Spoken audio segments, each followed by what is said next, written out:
Hello and welcome to Comic Island. My name is Arden, and today we're talking about the top 10 comics I hate the most. So, let's take a moment to talk about hatred. I don't live my life with hate. Anger tends to beget anger, and the more you use it, the more you develop it and rely on it and perceive the world around it with anger. It's a toxic feeling.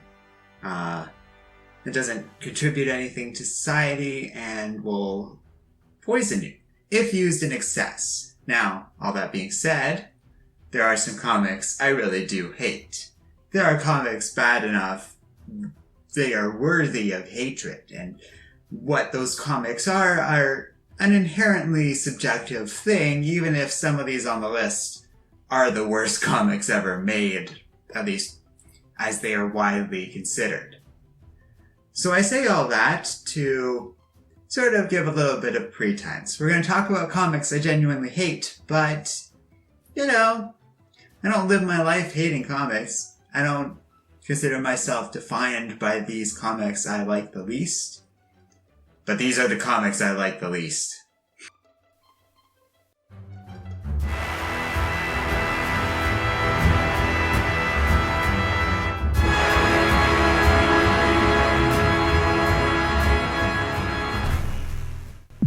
Number 10, Convergence. First up, it is an event farted out by DC at what I've started to look at as the low point in the New 52. An already questionable era of DC publishing to begin with, especially now that we've escaped it and I can look back on the thing. Convergence is hardly the only misstep in the New 52, and I could easily see arguments for content like the Trinity War or Future's End, or any number of lousy titles being here in this spot instead of Convergence. But to me, it is Convergence that most annoys me. A likely attempt to beat Marville to the punch, so to speak, before their big Secret Wars event that came out the same year as Convergence, this event looks and feels rushed and relies on an obscure character and setting for major plot points with no apparent purpose whatsoever other than, of course, the fact that Marvel was planning the exact same thing, but better that year. Convergence sucks, and it sucks hard.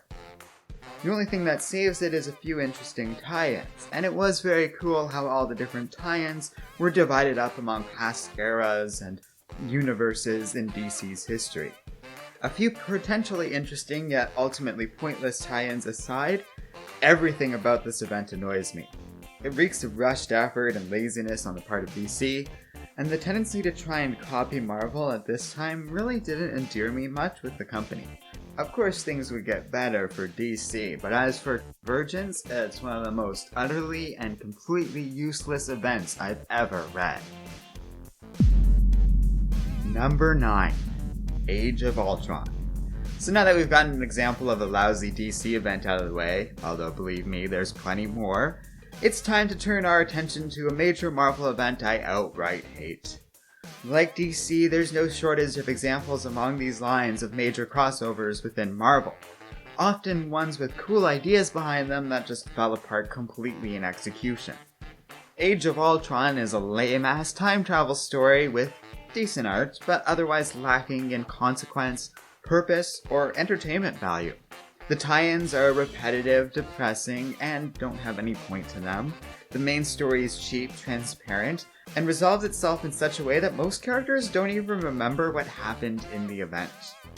I really like that Sue Storm was the main character of this story, but I wish she had some actual character here, or something to do. In fact, I wish that any character in this story behaved in a way that was fun or interesting. Brian Michael Bendis doesn't exactly have a good track record for major Marvel events, but even by those standards, this is an unusually bad comic story. Even then, after all I've said about this, Convergence and Age of Ultron and several other Marvel and DC events kind of stand out as comics I don't particularly like. I might dislike Age of Ultron, but it's not nearly as bad as everything we're about to touch on. Number 8, The Crusaders. Next up is an easy and obvious punching bag. The Crusaders were a series of comics made by Jack Trick, a Christian fundamentalist publisher famous for his Chick tracts, a line of tracts so horrendous and bigoted they were once banned in my country. So you can imagine the full-size comics he published in the 70s and 80s are filled with the same nonsense, and a lot of anti-Catholic historical revisionism so blatant you can't help but question the judgment of anyone who buys or enjoys this nonsense. Yes, I hate these comics and any other similar comics filled with such hatred and dishonesty, but I do find this hatred very easy. The Crusaders is an effortless target of rage, one that would really rile me up if I didn't pity it so much at the same time. It would have been easy to fill this top 10 with offensive, fundamentalist comics from all sorts of countries and cultures if I wanted to do that. I'm not really singling out American Christianity or even the Crusaders in particular. It's just a good example of the sort of comics I despise along these lines. Ones that cast the different in a negative light, that encourage outright hatred and false ideas about the world and our history on it. These comics suck, but the suckage is obvious to anyone with even the slightest sense of traction in the real world. Like I said, these are easy targets for ridicule, so why even bother with them too much? That's why the Crusaders is going to be the sole example of this type of comic. Like any form of art, comics can be misused for insane ideologies or misinformation, and I hate any such material pretty much equally. In a lot of ways, this sort of stuff would dominate the entire video if I wasn't capping it off with one comic early on in the list. Jack Trick is a particularly bad example of this sort of thing, which is kind of why I picked it. But by no means is he the only one who does this, and certainly he does not represent all Christians. The man is quite the character. He passed away last year though, and in light of it not being polite to speak ill of the dead, I have literally nothing else to say on this matter. Number 7. Trouble. Hey, here comes trouble yet again, here to ruin my day of end. Okay, shouldn't be improvising songs while I do this. I talked about this comic earlier this year, and you might remember this as the story where we got to see Spider-Man's mom and adoptive aunt go through some soap opera drama and a series of exploitive sexual content. And if you haven't heard of it yet, well, I'm so sorry. This waking nightmare is the product of Mark Millar, and though I do like this writer, I hate Trouble with the fury of 10,000 suns. It's just gross, and the less we talk about it, the better. I admit, though, part of the reason this comic is low on this top 10 is that as much as I hate this comic, it really just has to do with my own personal hang-ups about seeing these long-time maternal figures banging a bunch of dudes and, well, acting like teenagers. There's nothing wrong about that specifically, it's just a weirdly uncomfortable angle to take with Spider-Man's mum and adoptive mum. For the record, this has nothing to do with making a sex-positive comic. There's a lot of those in the industry right now, and some of them are awesome. It just feels like a really weird and inappropriate choice for Peter Parker's parents. The implication behind it, like I said, the best thing we can do is just move on to something worse. Oh god, this top 10's gonna be brutal. Number 6. Holy Terror. Okay, so it's time for a disaster we've never really talked about on this channel before. I'm often tempted to give this comic a pass, since it was made by Frank Miller at a time when, let's just say, he had some things on his mind.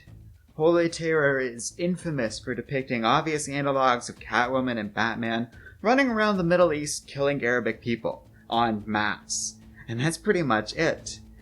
That's the whole comic, which is ugly, hate-filled, and clearly the byproduct of a man deeply traumatized by what was unfolding in the city around him at the time.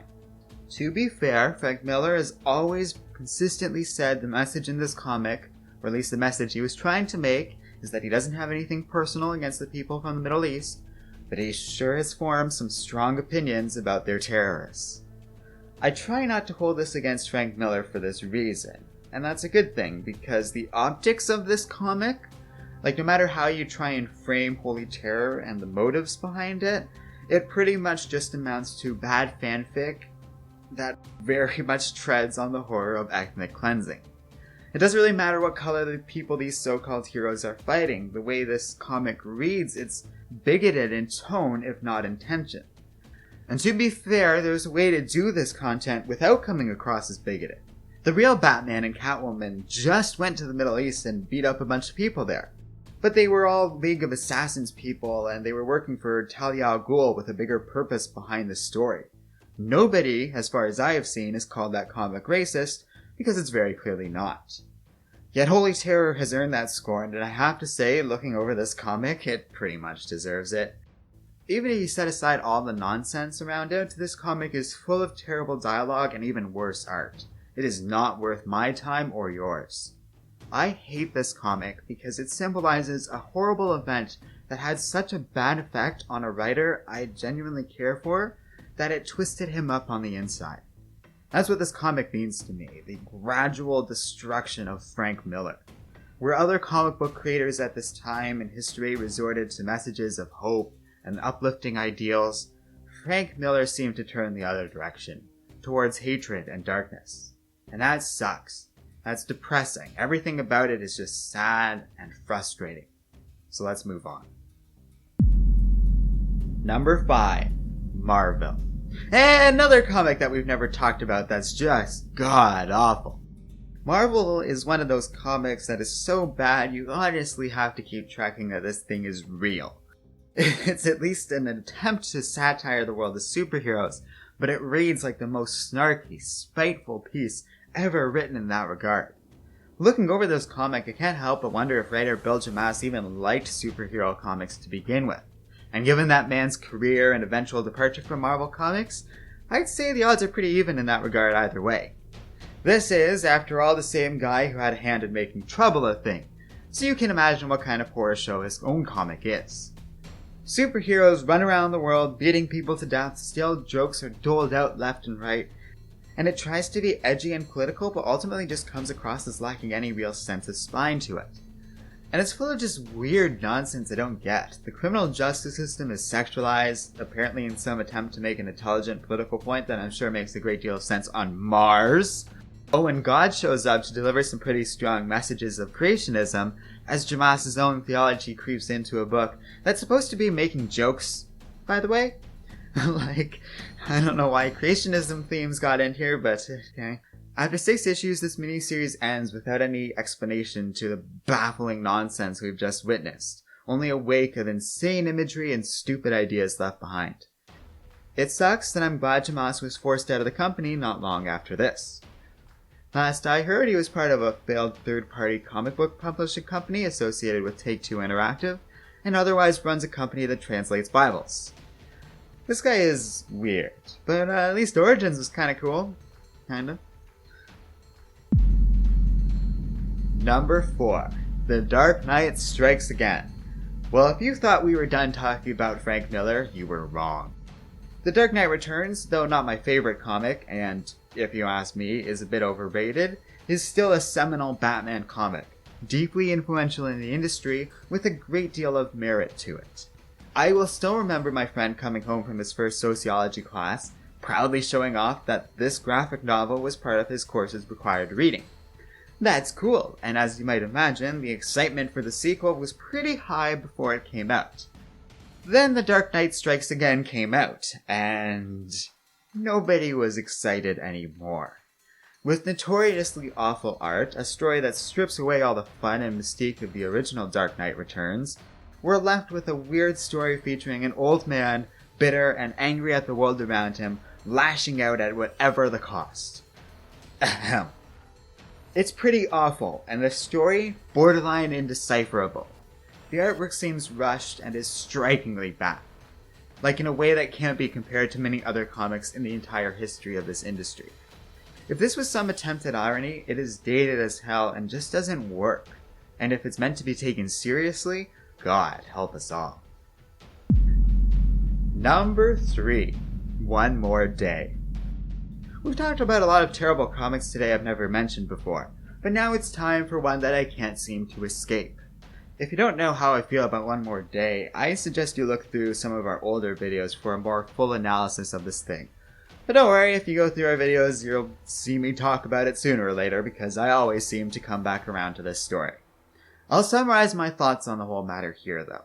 While I respect Joe Quesada and what he's done with the story, and increasingly it is clear that surrounded by people like Bill Jamas and Isaac Perlmutter, CEO to Marville and third in line to Satan's throne, well, with people like that to work for and with, it's amazing Quesada was able to make Marvel Comics as good as they are. One More Day has left an indelible mark on Spider-Man, and the character hasn't been the same since. And they did so by having Peter Parker pretty much make a deal with the devil, giving away his future potential daughter for a few more years with his aunt. As part of this stubborn, short-sighted, closed-minded behavior on the part of Marvel, they've essentially ruined their most famous and biggest character out there, forcing him to stay in place in terms of Peter's personal life for almost 2 full decades, where the only time he's been interesting is when Otto Octavius was in his body. I hate One More Day so much, it's honestly amazing it isn't at number 1. Number 2. All-Star Batman and Robin. Yes, that's right. Frank Miller, who by the way has also written some of my all-time favorite comics, is responsible for not 1, not 2, but 3 of the comics I hate the most.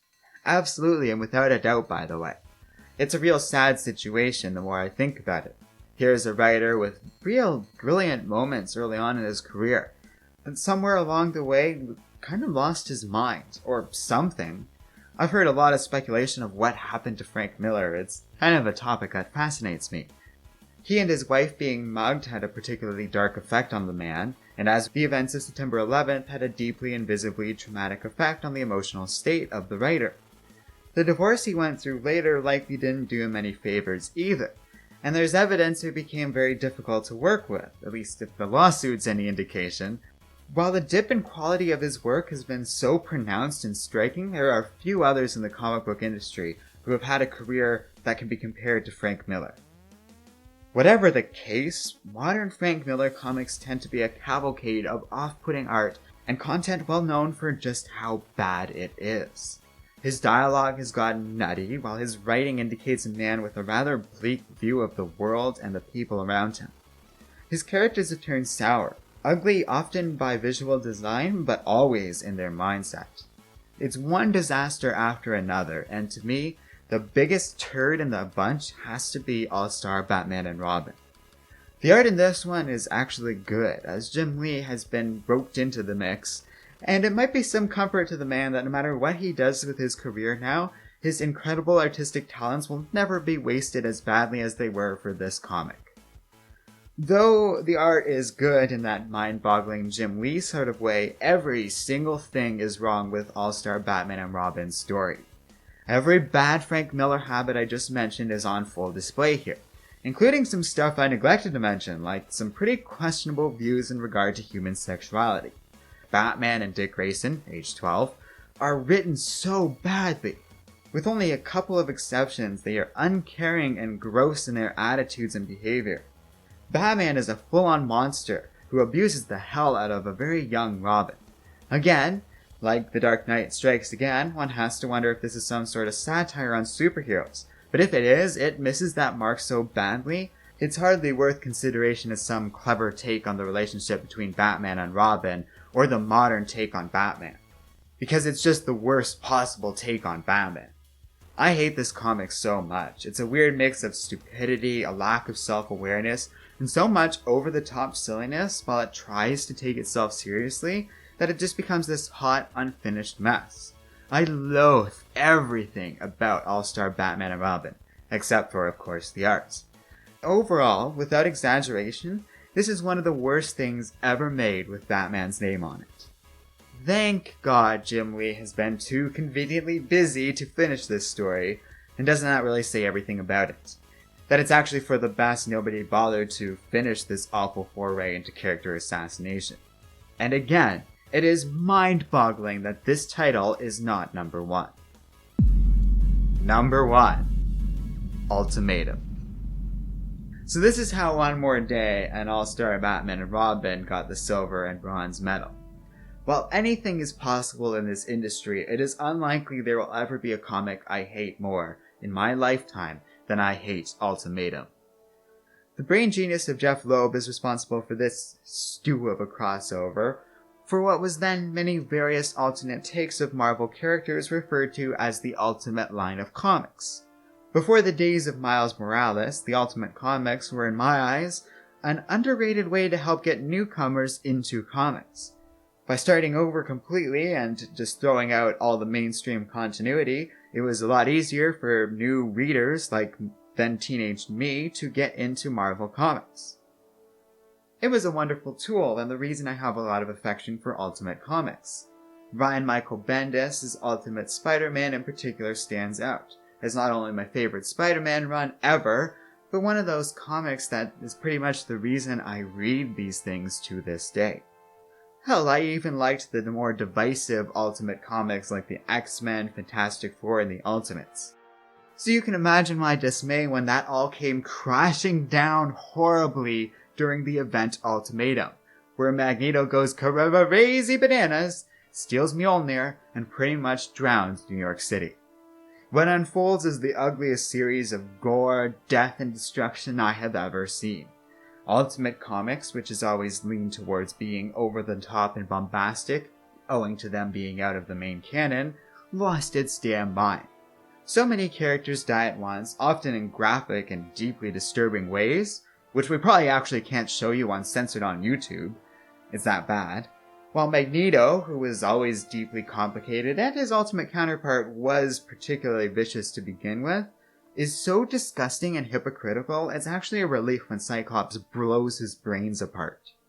This is a comic with multiple instances of cannibalism from both a hero and a villain, where Doctor Strange appears for like 2 panels just so he can die in a memorable way.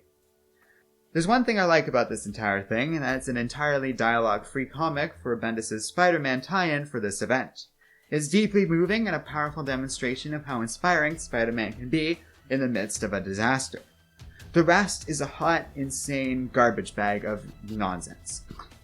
Oh, and let's not forget Ultimates 3, closely tied into this event and all too eager to outright state this version of Scarlet Witch and Quicksilver were doing the Lannister tango. We can safely lump that story into this event, since it has the same writer, it all sucks, and it's a horrible collection of the worst comic books I've ever read. Look, I admit this is personal. I loved the Ultimate comics, and Ultimatum just tore it all down in front of me. I don't like that. Ultimate Comics would never be the same after this, but it would pave the way for the greatest creation in the entire line, Miles Morales. So at least I can take some solace in that. But still, this comic. So that's the end of the video. Thank you very much for watching it. Let me know what comics you hate the most in the comment section below. Like I said, this is a very inherently subjective list. The topic that was given to me by our Patreon contributor Jeremy Renfro was the top 10 comics I hate the most. So it's all about the comics that I hate and what speaks to me. And that's going to be different for everybody. Although I suspect there's a few on this list that I share with quite a few people, to say the least. So yeah, let me know what you guys think. It's an interesting topic, and I appreciate Jeremy giving it to us. This was part of a prioritized request. Our Patreon members can make these high-level requests that we'll make first above all the other requests people make for the various top 10s. But if you have your own ideas for top 10 videos we can create, please share them in the comments section below. We're always looking for more ideas. So if you're interested in that Patreon service, you can find the link to it in the video description below. Otherwise, thanks for watching, and don't forget to like, subscribe, and keep reading comics.